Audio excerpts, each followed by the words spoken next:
implemented, but from what I know, a number of things were achieved. When you look at these new cities outside Kampala metropolitan area, you realize that all the road network that has been worked on, the pedestrian walkways, the motorcycle like parking spaces, the drainages were done under this project. Even the lighting system in most of the cities and municipalities was done by the project. And away from that, there were other projects that were done to support the roads, like the markets. We built markets, we built tax parks, we did recreation centers, and also as part of the program in refugee host districts, I remember we gave out titles, the freehold land titles, and I participated in some of those activities. That's why I can recall what we did. And this was done in refugee host districts to create a sense of ownership to Ugandans who never had titles in those areas, so that they can know that yes, the refugees are there, but me as a district who is hosting the refugee, I now have a land title showing where my land passes. And in that way, it would reduce even on the conflicts between the refugees and the customary owners of these pieces of land. And we build markets where refugees and communities would go and do business or transact. Even the recreation centers that were set up for that exact purposes. So Sheila would get in touch with you to tell you the number of kilometers and the different things that were done under this project. Someone asked about abatunda ettaka 25 kwa 25. Ekyo mukimanyi nti 25 kwa 25 tusiba tubagamba bulijjo bannayuganda tesobola kufuna kyapa 25 kwa 25 oba ofuna ndagaano. And going forward, we are going to amend the physical planning law. Physical planning law yeteeka erigendo tuyambako ku nteekateeka n'okulagirira bannayuganda engeri gye tulina okukozesaamu ettaka na biki bye tulina okuteeka ku ttaka. Tusuubira nti etteeka eryo bwe linaaba likyusiddwamu lijja kuba lirambika bulungi munnayuganda kiki ky'olina okukola na kiki ky'osuubira ku ttaka lyo.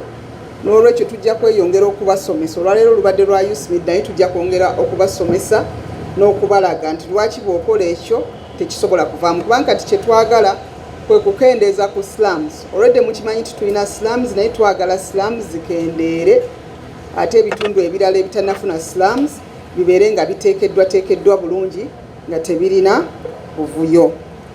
Gwalina ekizibu ky'ekyapa, I will ask for more information.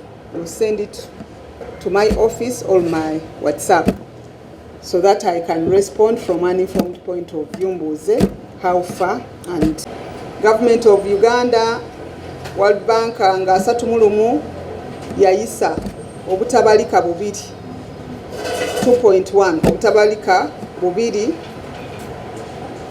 n'akawumbi kamu, obutabalika bubiri n'akawumbi kamu nga ze zigenda okukola mu bibuga byaffe bye mbagambyeko. Ebibuga bino project ebadde egenda maaso ng'etunuulira ebibuga byaffe ebitagwa mu Kampala Metropolitan. Kampala Metropolitan etwala Wakiso ne Mukono n'ebitundu ebimu ebyampigi, naye ebibuga ebirala kati ebiri wabweru wa Kampala Metropolitan eno project ezze okubeera nga eyongera okukola ku nguudo z'ebibuga ebyo, era nga tusuubira nti project eno egenda kukola omulimu munene nnyo okulongoosa ebibuga byaffe. Lwaki project eno ezze ebaddewo era nga twakola omulimu mwagudde nga ng'ogerako mu bibuga ebyasooka.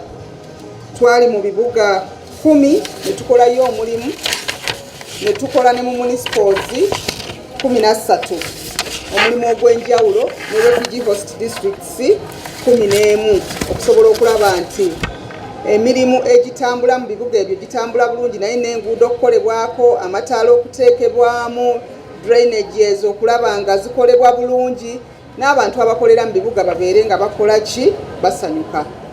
Project eno ministry yaffe ng'eya urban development twasalawo ne tugitandika kubanga ministry ya works yakolanga ku nguudo ng'ekola ku nguudo zino ze tuyita highways naye ng'abantu ab'omu bibuga ebiseera ebisingamu abawuliranga nga bakaaba enfuufu.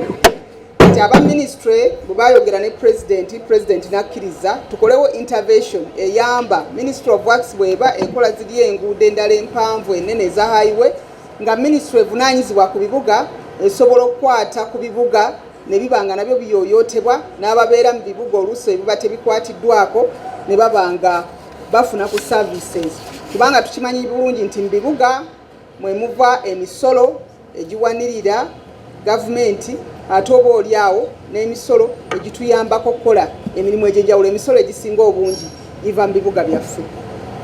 Era omulimu guno tugukoze ng'era tusuubira nti gugenda kweyongerayo. Projekiti eno egenda kutwala emyaka 6 ng'era egenda kutandika mu mwaka gw'ebyensimbi ogujja ogutandika mu June 2026 June paka eyo 2031 era nga abakozi bateekeddwa bulungi ab'ebibuga ebyo project gyegenda okutambulira okulaba nga badesigninga projects nga bakwatagana ne ministries ez'enjawulo projects ezigenda okuba nga zitunuulirwa mu phase eno egenda okuba nga etandika.